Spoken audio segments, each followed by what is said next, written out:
In New Jersey, we have a certain level of pro bono work that we have to do.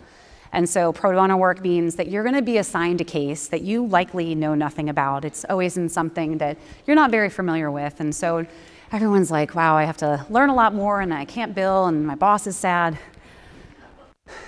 True story. And so I get this pro bono case and I get to the courthouse and I'm taking a look at the file, and it's a thick file, and I'm going through it and I'm saying, wow, she's 25 years old. Wow, it's her third drug charge. Wow, she's got 2 kids. And before I could get to the next page, this woman who's very put together, hair pulled back, lovely looking, walks up to me, and she's visibly at least 7 months pregnant.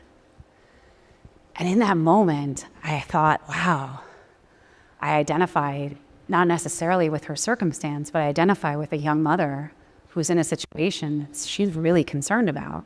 And you could see it on her face. And she says, before I could say anything, she said, Rachel, I know how this looks, but I promise you I've been clean for 8 months now. And if you keep me out of jail, I promise you I will never touch again.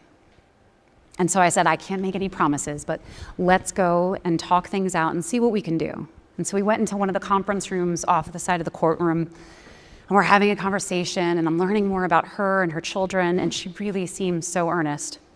And so I go back in, and we're able to negotiate a program that keeps her out of jail.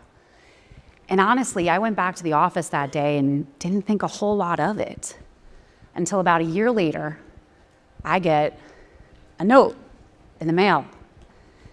And it says, Rachel, I kept my promise. It's been a year, and I've been sober. And she said, thank you for seeing me as a human being. And it all just came full circle, right? Where I was the one who was judged and assumptions were made out of. I had that opportunity to think, I could do the same thing to this person in front of me right now. But as leaders, like I said, we either want to be better or do better. And so thankfully, I chose to try and be better.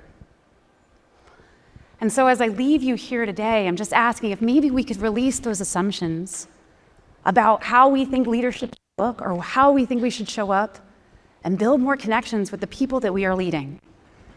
It's all about less certainty and more curiosity.